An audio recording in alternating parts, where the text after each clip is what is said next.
స్ట్రైక్లు అంటారు. స్ట్రైక్లు అన్నప్పుడు ఏం చేస్తారు? వాళ్ళకు వీళ్ళకు మీటింగులు జరుగుతాయి, అక్కడ సొల్యూషన్ వెతుకుతారు. స్ట్రైక్లకు వెళ్ళాలని చెయ్యాలని ఎవరు కోరుకోరు. ఇది కూడా అలాంటిదే. కానీ అలా బేస్ లేకుండా జూన్ 1 థియేటర్లు బంద్ అనేది బయటికి స్ప్రెడ్ చేశారు. అక్కడ ఎగ్జిబిటర్స్ కానీ ఛాంబర్ కానీ ముందుకొచ్చి ఖండించకపోవడం తప్పు. సో ఎవరి దారిన వాళ్ళు, అంటే మా సినిమా ఇండస్ట్రీలో మీ అందరికీ తెలిసిందే, ఎవరి దారి వారిదే. మన అరవింద్ గారు ప్రెస్ మీట్ చేశాడు, ఈరోజు నేను చేశాను. మేమందరం కూర్చొని కదా ప్రెస్ మీట్ చేయాలి. ఇండస్ట్రీకి సంబంధించిందంటే మేమందరం, మమ్మల్ని పెద్దలు అంటారు, మాకు రెస్పాన్సిబిలిటీ ఇస్తారు, కానీ మా దాంట్లోనే మేమందరం కూర్చొని మాట్లాడడానికి భయం, ఎవరు మాట్లాడితే ఏది ఎలా వెళ్తుందని. సో ఆ జూన్ 1 అనే టాపిక్ అలా వస్తే బయటికి మట్టుకు జూన్ 1 థియేటర్లు బంద్ అని స్ప్రెడ్ అయిపోయింది. అక్కడి వరకు జరిగింది. తర్వాత డిస్ట్రిబ్యూటర్స్ మీటింగ్ జరిగింది.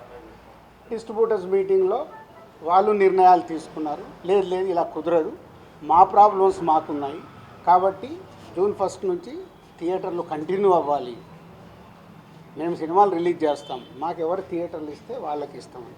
ఎందుకు ఈరోజు వరకు నాకు తెలిసి కోవిడ్లో తప్పితే ఎప్పుడు సినిమా థియేటర్లు ముయ్యలేదు నాకు తెలిసి. మీకేమైనా తెలిసి ఉంటే చెప్పండి సార్, అప్పుడు ఏదో థియేటర్లు మూసారని. ఈరోజు వరకు కోవిడ్లో తప్పితే ఎప్పుడు థియేటర్ క్లోజ్ చేయరు. సినిమాలు రిలీజ్ ఉంటే సినిమాలు వేసుకోవాలనుకుంటారు ఎగ్జిబిటర్, మూసుకుంటే వాళ్ళకే నష్టం. ఆ రోజు ఆ మీటింగ్లో ఇంకొకటి కూడా నేను అండర్లైన్ చేసే వాళ్ళకి, 56 రోజులు మేము షూటింగ్లు ఆపాం, మేము ఏమీ సాధించలేకపోయాం. నిర్మాతలుగా ఏదైనా సాధించగలిగితే నిర్మాతలే సాధించాలి. ఎందుకు?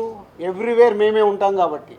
మాకే ధైర్యం లేదు, మీరు ఎక్కడికి వెళ్ళి అవుతారో సాధ్యం కాదు అంటే వాళ్ళందరూ ఏకీభవించడం జరిగింది.